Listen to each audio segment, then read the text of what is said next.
A good writer must also be a good reader. So, fellow writers, what are you reading these days, and what takeaways can you take from it to help with your writing? It's Sam with another Friday video for you. I'm going to do a book review today of my latest fiction read. I'm excited to tell you about it. Ready? Here it is. Let me show you. This is Aberration by Cathy McCrumb, my friend Cathy McCrumb. It's Children of the Consortium. Book two is the series, book two of a trilogy. So it's the middle. So I'm going to say don't read this one without reading the one first. But I'll talk about this one and the other one a little bit too. I've had Cathy on here before in interviews. I've talked about her book before. I'm really, I've really enjoyed this series so far, and I'm glad that I know her. I mean, okay, technically I only know her online, but it's a thing these days. Post pandemic that counts. So yeah, my friend Cathy wrote this book, Aberration, by Cathy McCrumb. It's Publishers Weekly called the first one a hard sci-fi with heart. So it's really, I think that's a great description. It's space. I don't know if you call it space opera. It's like it's a drama in space. I mean, in a futuristic, arguably dystopian world, or series of worlds, whatever, in space. So let me tell you about it and everything I liked about it. Um, Okay, the first book. Well, if you didn't read the first one, just a broad overview. The Recorder is a character who's like, within this dystopian society, their job is to only record things. They have a drone that like helps them record information, record data, but also basically keeps them in line and stuff like that. They're basically kind of human computers. I've compared them to other characters who are, especially in sci-fi, who are like extremely logical to the point of being they're not supposed to be human, like Spock or Data. You can imagine people like that who are for whatever reason they're treated like human computers, almost like robots, but they're human. And it's just that in this world, this group of people who are gifted to be recorders are supposed to be treated as like almost non-entities, or at least non-human entities. Well, this isn't a big spoiler because it happens near the beginning of the first book.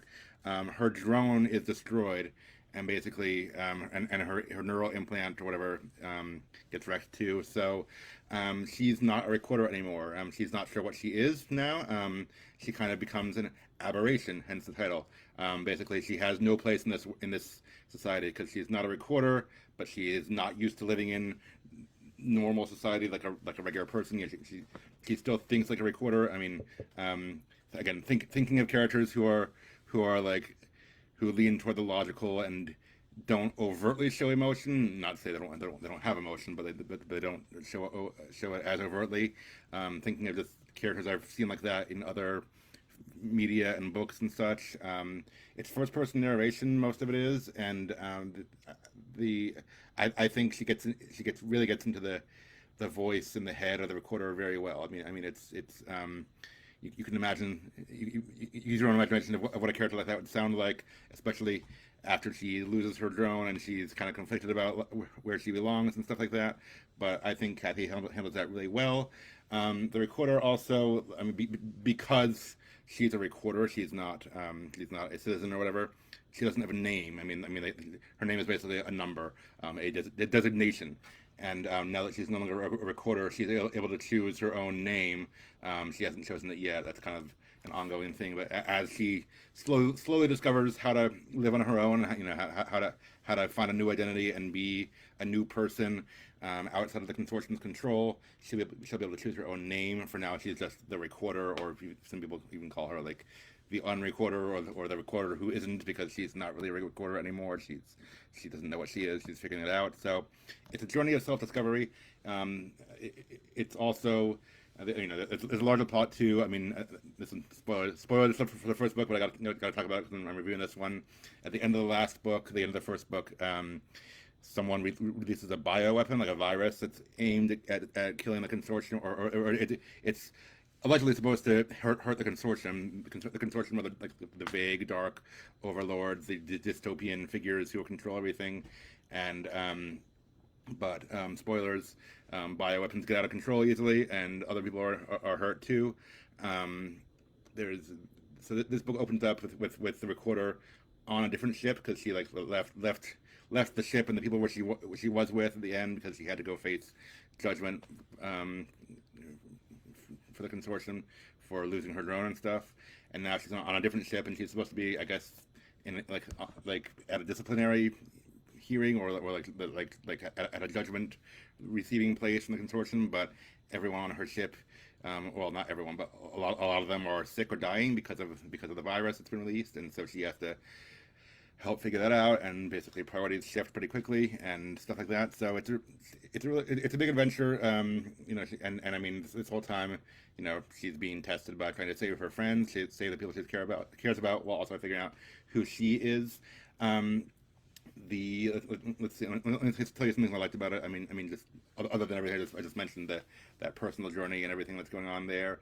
The first book didn't really have the consortium, anyone from the consortium as a character. Like there's just these kind of shadowy figures who are the dystopian controllers, but like we didn't meet a character who's like President Snow or who's like the face of that dystopia.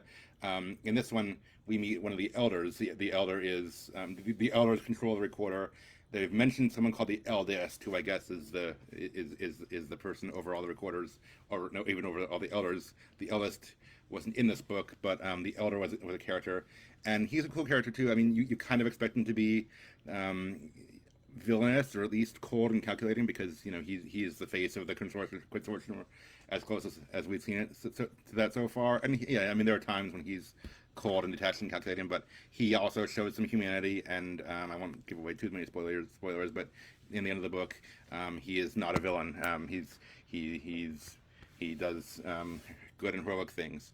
And even the recorder toward the end says his behavior makes no sense because she's trying to figure him out. And I was like, oh, I was thinking that too. Like not in a bad way. Just in like, I thought he was this kind of character, but now he's this kind of character. So it shows humanity, it shows growth, and that's kind of cool. I'm expecting there will still be a confrontation with the bigger leaders of the consortium later.